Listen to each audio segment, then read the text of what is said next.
요쪽을 잘 접어 놓으시고요. 성경 줄을 끼워 놓으시고 말씀을 한 곳 더 보는데 말라기서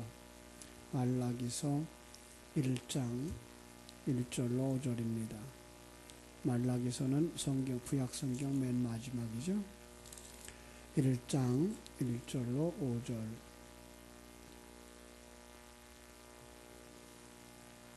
제 성경책 1326쪽이네요. 말라기 1장 1절로 5절 같이 읽습니다. 여호와께서 말라기를 통하여 이스라엘에게 말씀하신 경고라. 여호와께서 이르시되 내가 너희를 사랑하였노라 하나 너희는 이르기를 주께서 어떻게 우리를 사랑하셨나이까 하는도다. 나 여호와가 말하노라. 에서는 야곱의 형이 아니냐? 그러나 내가 야곱을 사랑하였고 에서는 미워하였으며 그의 산들을 황폐하게 하였고 그의 산업을 광야의 이리들에게 넘겼느니라. 에돔은 말하기를 우리가 무너뜨림을 당하였으나 황폐한 곳을 다시 쌓으리라 하거니와 나 만군의 여호와는 이르노라. 그들이 쌓을지라도 나는 헐리라. 사람들이 그들을 일컬어 악한 지역이라 할 것이요 여호와의 영원한 진노를 받은 백성이라 할 것이며 너희는 눈으로 보고 이르기를 여호와께서 이스라엘 지역 밖에서도 크시다 하리라. 아멘. 두 곳 모두 다 똑같은 말이 한번 반복하고 있는데 무슨 말씀이죠? 야곱은 내가 사랑하였고 에서는 미워하였다라는 말이죠. 여기서 사랑했다라고 하는 말과 미워했다는 말도 그냥 글자 그대로 사랑했다, 미워했다라고 하면 조금 어색해 보이죠. 왜냐하면 하나님이 그를 어떻게 사랑했으며 어떻게 미워하였는가. 이 말을 우리는 보통 이제 로마서로 가서 보면, 로마서로 다시 갑니다. 로마서로 가서 보면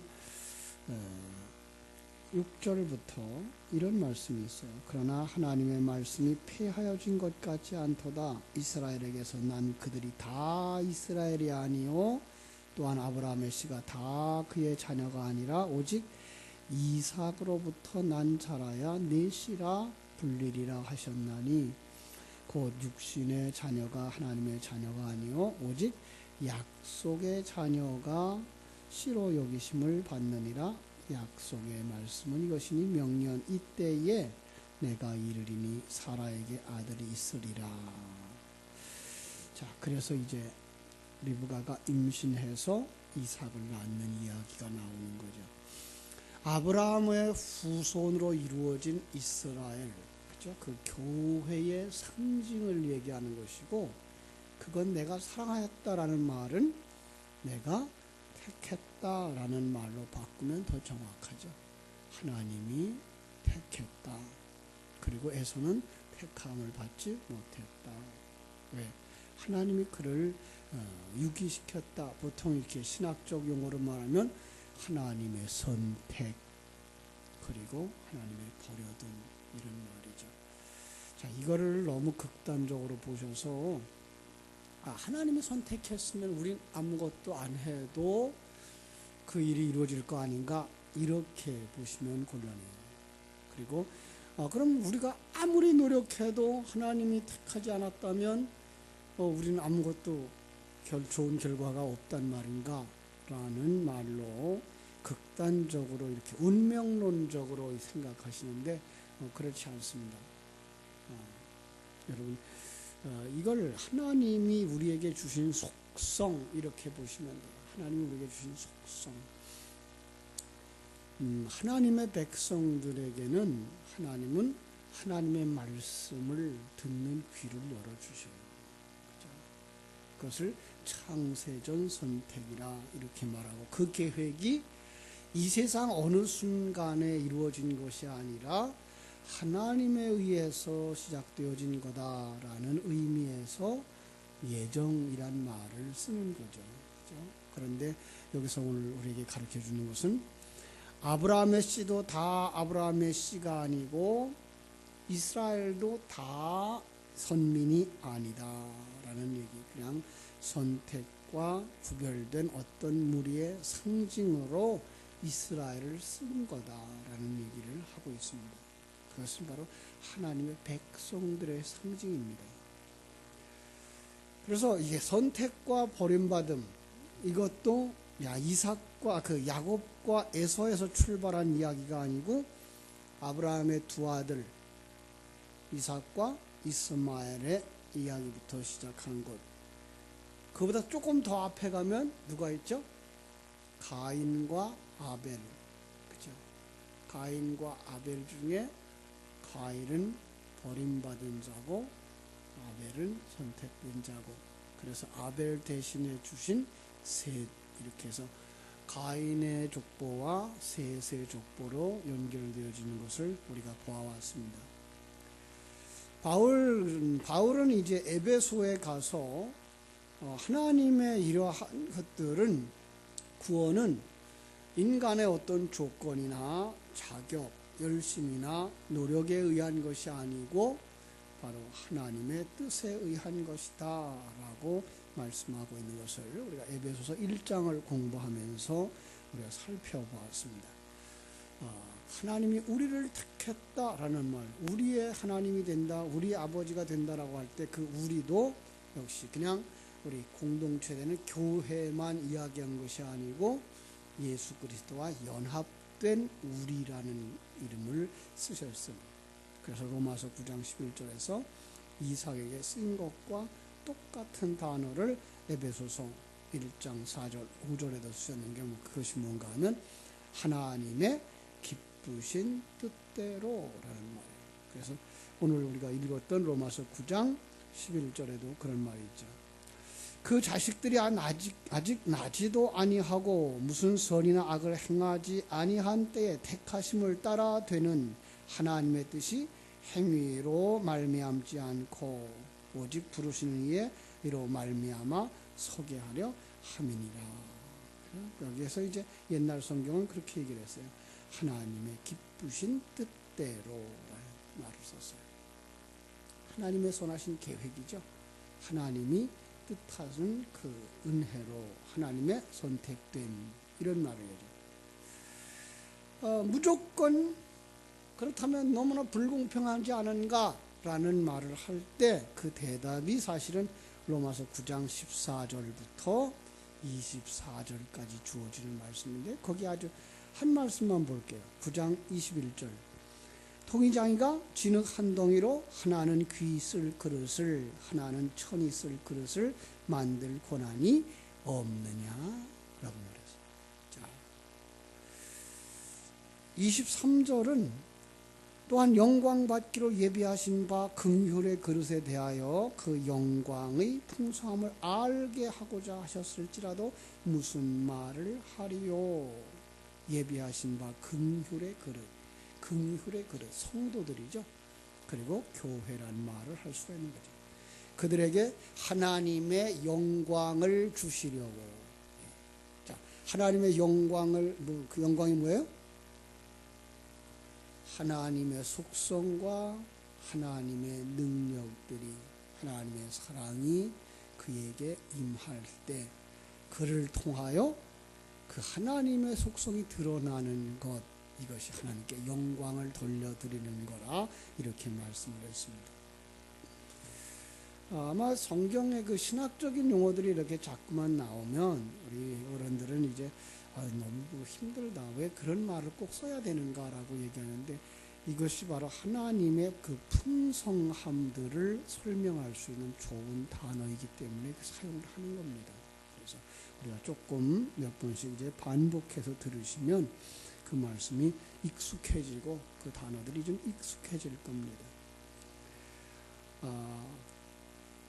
하나님이 미리 정하셨다.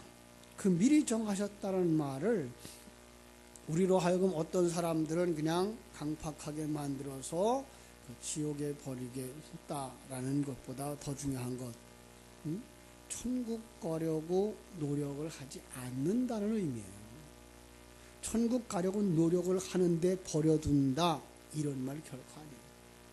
십자가를 붙잡고 예수 믿으려고 애를 쓰는데도 그는 구원받지 못했다, 하나님의 예정이 없었을 거다, 이런 말이 아니에요.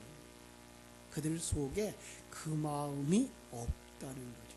그러니까 아주 쉬운 얘기로 얘기하면 주님께서는 뭐라 그래요? 우리에게 나를 따라오려거든 십자가를 지고 자기를 부인하고 십자가를 지고 나를 쫓을 것이니라 라고 계속해서 말씀하셔요.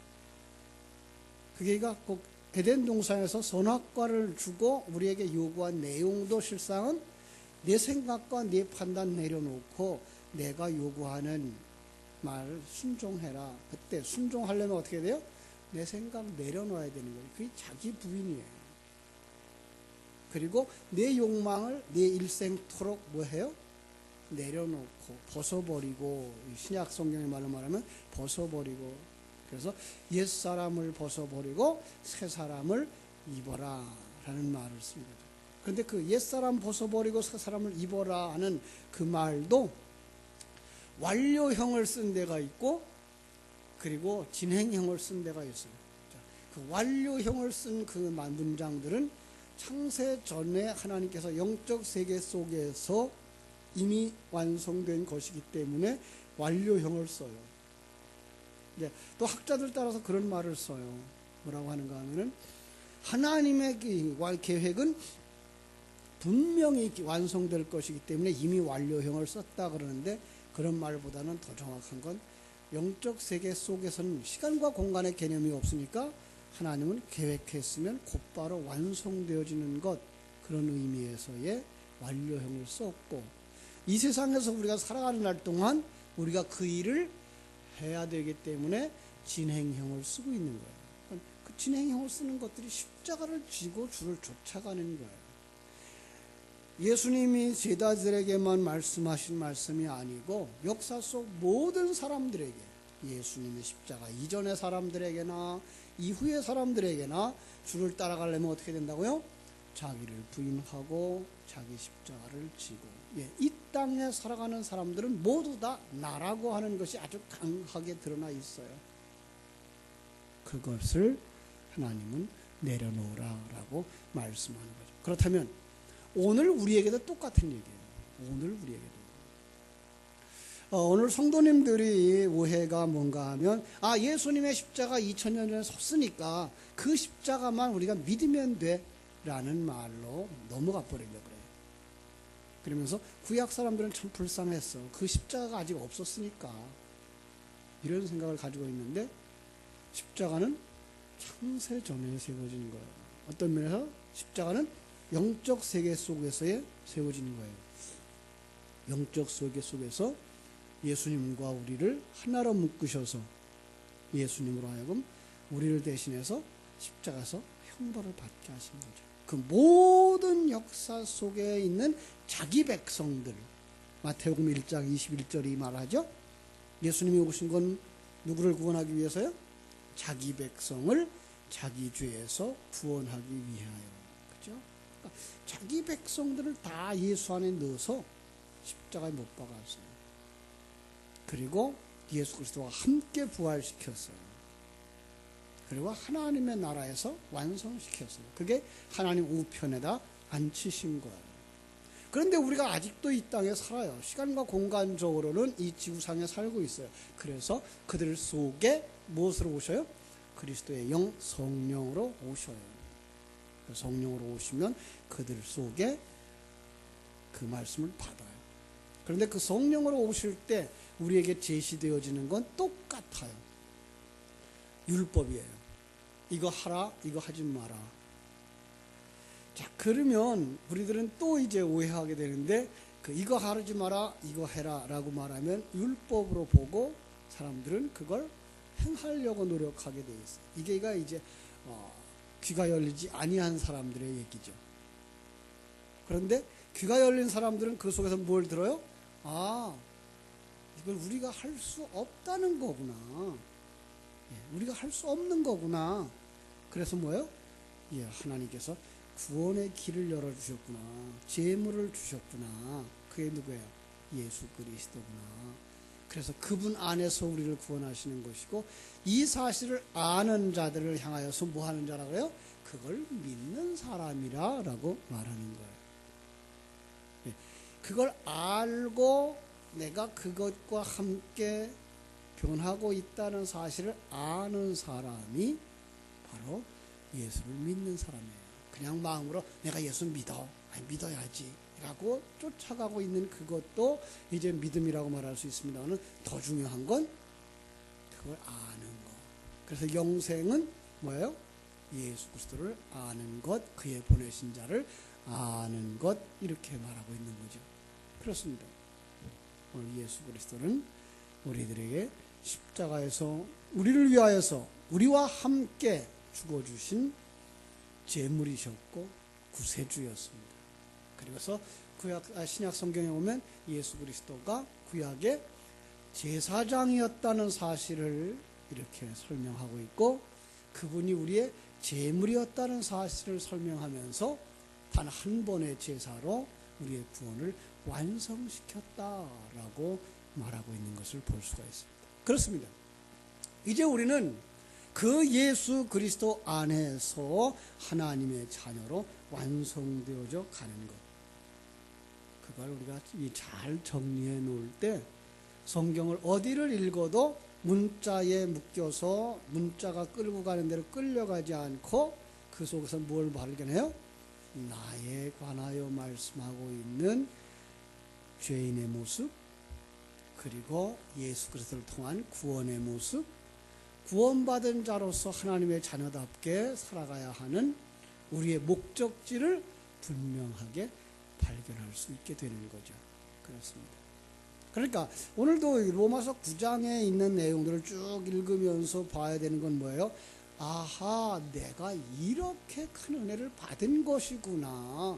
그래서 내가 하나님을 믿게 된 것이고, 그래서 내가 이제 앞으로도 완성되어져야 될 거구나. 이걸 보셔야지 여기서 역사 속에 있었던 아브라함과 이삭의 이야기나 야곱과 에서의 이야기로 끝나버리면 그것은 그냥 역사 속 한 페이지를 보고 온 것이 될 뿐, 그 말씀이 내게 생명과 진리가 되어질 수 없다고 하는 사실입니다.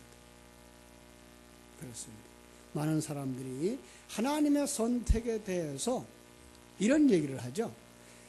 타락하기 전에 선택했어요, 타락한 다음에 선택했어요 라는 말을 해요. 이게 이제 신학적인 논쟁거리가 되었습니다마는, 보수주의자들, 우리 개혁신학, 장로교회 신학은 창세 전의 선택이죠. 그죠? 타락하기 전이니까 이미 창세 전 선택을 이야기하는 거예요. 세상을 만들기 전에 창조. 그 무슨 뜻이라고 그랬어요? 시간과 공간 안에 우리가 들어오지 아니한 그때의 영적 세계 속에서의 하나님의 선택. 자, 그러면 시간으로 봐서 오늘 태어나는 이 아기가 하나님이 그럼 역사 속 6,000년 전, 1만 년 전, 어떤 사람들이 말하는 몇 억 년 전에 하나님은 계획을 하고 그동안 그럼 어디다 뒀단 말이야, 이런 생각을 가지고 있는 게 아니라 지금 태어난 그 아기도 영적 세계 속에서 선택된 자와 유기된 자로 태어난다라는 얘기예요. 그게 누구에게요? 그게 리브가의 뱃속에 있는 두 아들의 선택을 이야기하고 있는 거죠. 그렇죠? 자, 그렇다면 야곱은 하나님의 택함을 받은 자였고, 에서는 하나님에게 택함을 받지 못한 자, 그걸 갖다 유기된 자라고 말하는 거죠. 그죠? 자, 여기서 이삭이 태어나는 이야기를 하나님은 왜 이렇게 힘들게 그려놨죠? 또 하나, 이삭이 태어날 때 하나님은 왜 그렇게 일찍이 할 수도 있는 일을 25년씩이나 기다리도록 만들었다 그랬죠? 인간의 힘으로 하나도 할 수 있는 것이 없다라는 걸 가르쳐 주기 위해서 그렇습니다. 구원에 관한 한 사람의 힘, 사람의 열심, 그것이 없습니다. 아무것도 없습니다. 영향을 끼칠 수가 없습니다. 그런데 하나님의 생명이 들어온 자들은 어떻게 되겠어요? 열심을 내게 되어 있습니다. 이 부분이 이제 우리가 오해하는 부분입니다. 그러니까 이 앞에 부분을 그냥 빼놓고 열심히 믿으면 그가 구원받는 거예요. 그냥 이것만 보면 그래요. 왜? 그런데 그 열심은 누구만 낼 수 있어요? 하나님의 생명이 들어온 자만 낼 수 있어요. 그러니까 여러분들이 내가 열심히 신앙생활을 하고 있는데 하나님의 말씀을 듣고 있는데 내가 버림받았으면 어떻게 하나? 그 사람은 구원에 이른 사람입니다. 네. 그러니까 많은 사람들이 오해하는 부분이 그겁니다. 내 안에서 열심히 나옵니다. 왜? 하나님의 생명이 우리 속에 들어와서 십자가 지고 가는 이 길이 구원의 길이고 예수 그리스도를 믿고 천국 가야 되는 것이 우리 신앙의 목표인 것을 보았기 때문에 이 길을 갑니다. 그 사람은 이미 구원에 시작된 자입니다. 그 안에 하나님의 생명이 들어간 자고, 그 속에 하나님의 은혜가 있는 자입니다. 근데 그 열심이 없이 세상으로 나가면서도 하나님이 택했으면 돌아오겠지라고 놔두면 그것은 아닌 거죠. 그 부분을 우리가 오해하고 있는 겁니다. 예정이라는 부분을 우리가 너무 오해하고 있어서 그래요. 운명론적으로 생각을 합니다. 아니요. 하나님의 생명이 들어가면 반드시 그 사람 속에서는 하나님이 의해서 이끌려가는 그 믿음이 있습니다. 우리가 주일마다 묵상하고 있는 팔복에 있어서 심령이 가난한 자가 되는 겁니다. 심령이 가난해서 복을 받는 게 아니라 하나님의 복을 받은 자는 심령의 가난한 자가 되어져서 하나님을 향한 열망이 있게 되어 있습니다. 말씀에 대한 갈망이 있게 되어 있습니다. 그리고 죄를 지은 것에 대한 애통함이 있고 하나님의 말씀대로 살지 못하는 그 애통함이 있는 겁니다. 애통함이 있고 하나님에 대한 열망이 있는데도 불구하고 그 사람은 선택받지 못한 거야 라고 말할 수는 아무도 없습니다.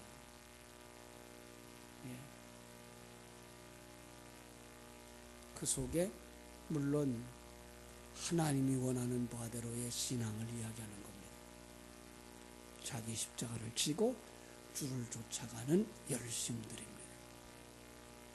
그 열심은 이 세상에서 어떤 문제 해결하기 위해서나 어떤 것들을 더 많이 얻어내기 위하여서 쫓아가는 그 열심과는 비교할 수 없는 열심입니다. 그런데 우리가 오해하는 사람들은 그 축복을 받아러 가는 사람들의 열심보다 하나님의 은혜에 감격해서 쫓아가는 그 열심들이 약하다고 생각하는 겁니다. 절대 그렇지 않습니다. 여러분, 하나님이 내게 생명을 주셨으며 그 생명으로 말미암아서 우리를 완성되어져 간다고 하는 사실을 믿을 때 우리는 그 말씀에 목말라 하게 되어 있는 겁니다. 그게 선택된 자입니다.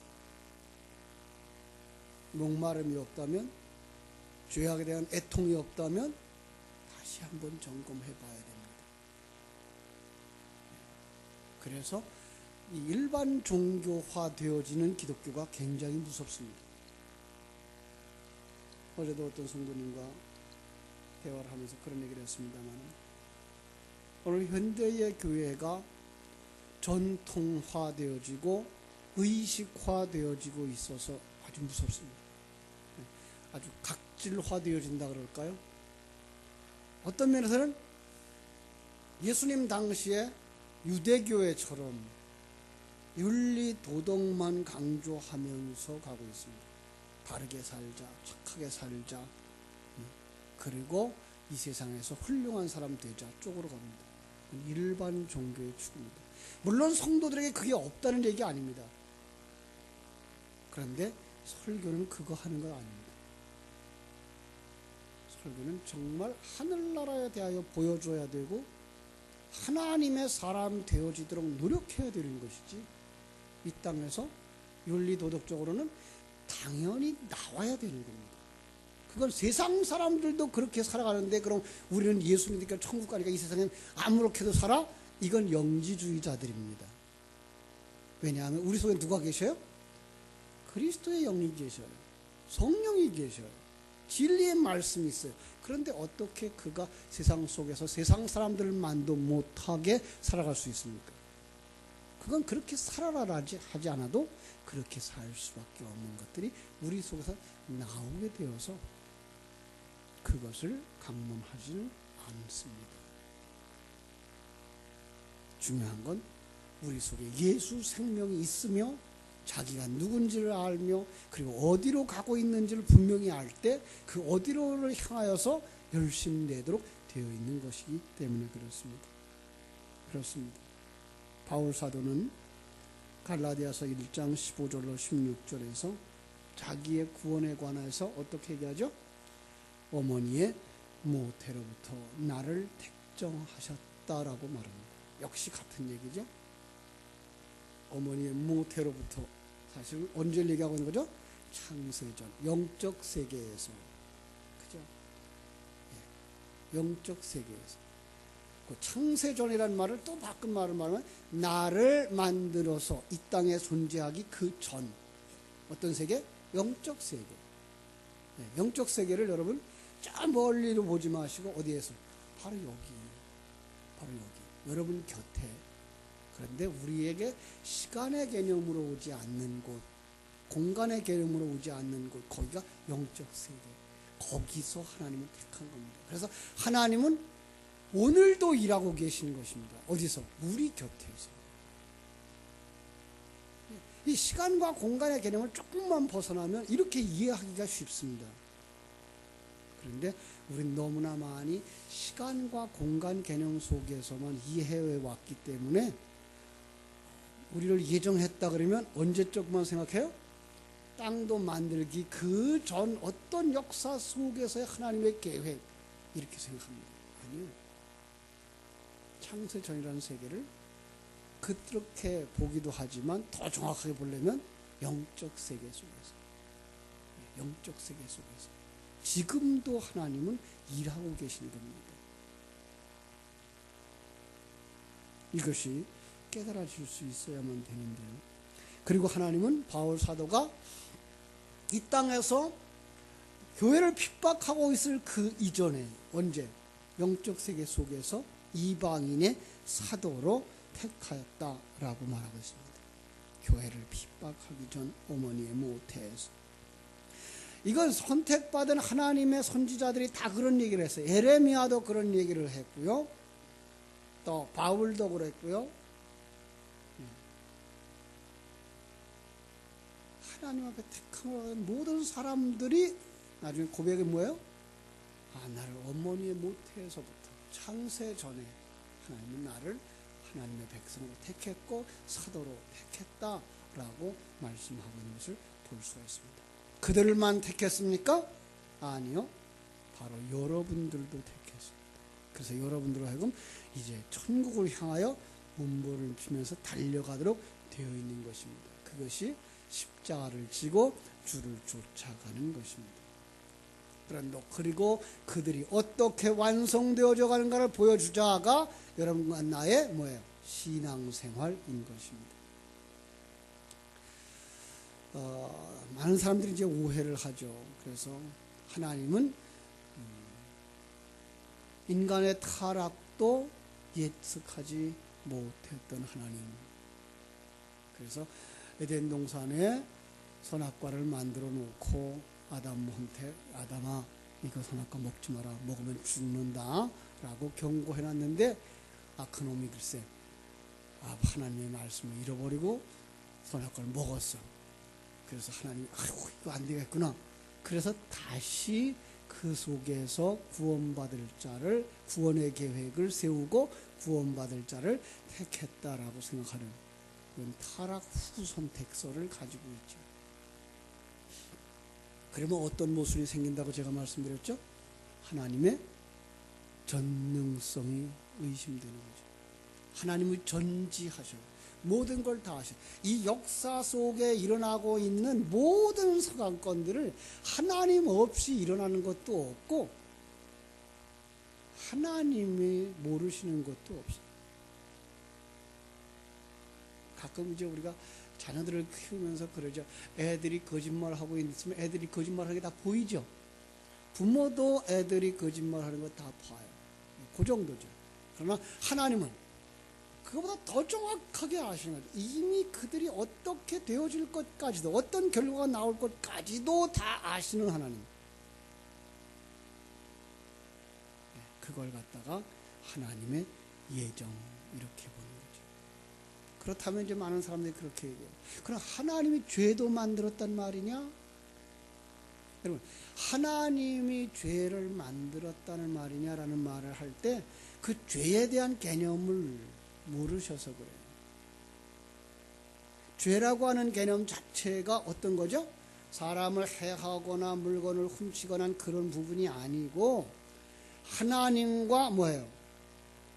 관계가 성립되지 않는 것, 이것이 죄예요. 그럼 하나님이 행하는 모든 것은 그것은 죄라고 말하지 않는 거예요.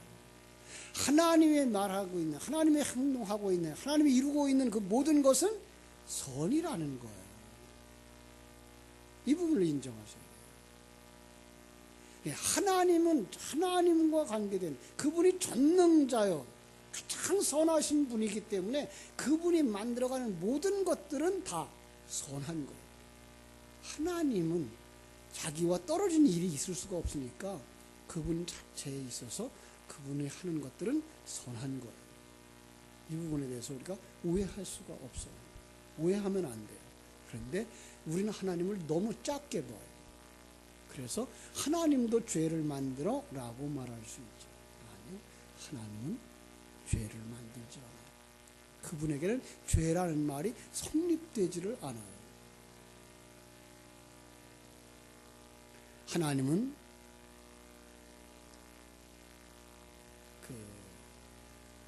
타락해서 사망에 던져진 죄인들과 태어나기 전부터 그 속에서 자기 백성들을 구원할 것을 계획하신 분이에요. 그 얘기가 지금 우리 9장에서, 로마서 9장에서 토기장이가 진흙 한 덩이로 하나는 귀히 쓸 그릇, 하나는 천이 쓸 것을 만들었지 않았느냐, 그런 권한도 없느냐라고 말하는 거죠. 우리는 하나님의 이 엄청난 계획 속에 들어가 있는 사람들이라는 거 꼭 기억하세요. 이렇게 알 때에 우리는 그만 감사할 수밖에 없어요. 감격할 수밖에 없어요. 나 같은 사람을 위하여 하나님은 창세전에, 내가 태어나기도 전에, 내가 어머니 복중에 지어지기도 전에 나를 계획하셨고 나를 완성시켜 가신단 말인가. 그 은혜에 인하여서 우리는 감사하고 감격할 수 있어야 됩니다. 그것을 알라고, 그걸 깊이 알라고 강조하고 있는 것들이 바로 예정론이라는 말을 쓰고 있는 거지. 하나님의 운명으로 정해졌으니까 너는 어떻게 살아도 구원 못 받아, 너는 어떻게 살아도 구원받아 라고 말하기 위해서 예정론이라는 말을 쓰고 있는 건 아니에요. 자, 다시 한번 복습합니다. 예정론은 어떤 때 쓰는 거예요? 나를 향하신 하나님의 어마어마하게 큰 사랑을 깨달아 알라고, 우연히 내 어떤 조건 때문에 선택을 받거나 버림받는 것이 아닌 하나님의 그 크신 사랑 속에서의 계획 속에서 내가 하나님의 백성 된 것에 대한 감사와 감격으로 가라고 예정에 대한 이야기를 말씀하는 것이다라는 거. 그래서 여러분 인생 속에서 일어나는 모든 사건들 속에서 하나님의 손길을 깨달아 아시고 그 하나님과 동행하는 복 있는 자들, 은혜 있는 자들, 승리의 삶을 사는 자들이 다 되어지기를 주님의 이름으로 축원합니다. 기도하겠습니다. 하나님 우리 아버지,